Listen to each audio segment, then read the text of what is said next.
Everyone, this is gonna be take 2 on the video. So today, um, we, we are going to be doing a demonstration for diffusion and osmosis. So I'm gonna try to flip the camera and try to make sure that my finger is on this time.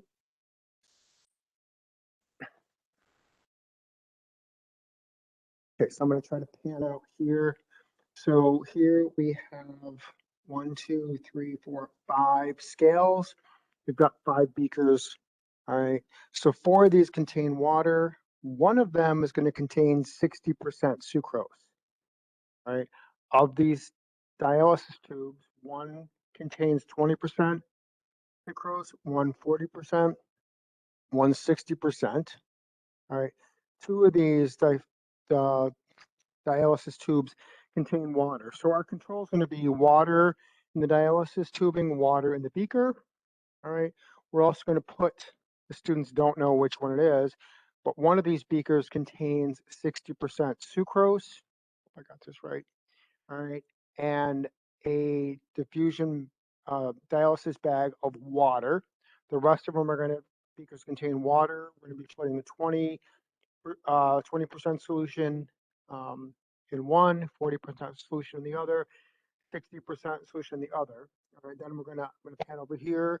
We're gonna have them graph this out. What we want is we're gonna have our control. We're gonna have our dependent variable or independent variable. We're gonna have them observe. So what we want to figure out is we're gonna have them decide whether that dialysis tubing gained weight or lost weight. All right, so each one of these dialysis tubes, I put in 15 milliliters of solution. So whether it was 20%, 40%, or 60% sucrose, they don't know. 2 of them contain distilled water.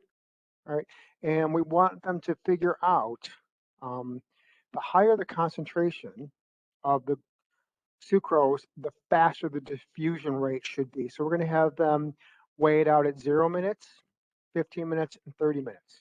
So they should be able to figure out which dialysis bag is gaining weight the fastest.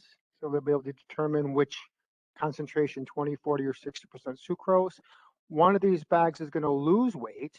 All right, so that's going to be the diffusion, the dialysis tubing with the water in the 60% sucrose solution. So we're going to have them figure out that water is going to go from high concentration to low concentration with that. And then theoretically, our control is going to be dialysis tubing filled with water in a beaker of water. So that should be isotonic on both sides. So there should be no net diffusion either way. So that is the experiment that we are setting up today. We're going to try this out and see how it goes, and we're going to have them graph it and figure it out. So we'll be tying in scientific method, diffusion, and osmosis all together, and they'll be learning about things in a hypertonic, isotonic, or hypotonic solution. Hyper, hypo, isotonic solution, and the concentration gradient, and we're hoping that they will learn that the higher the concentration gradient, the faster the rate of diffusion should be. So those dialysis tubing should gain weight at a faster rate. All right, so we'll try this out.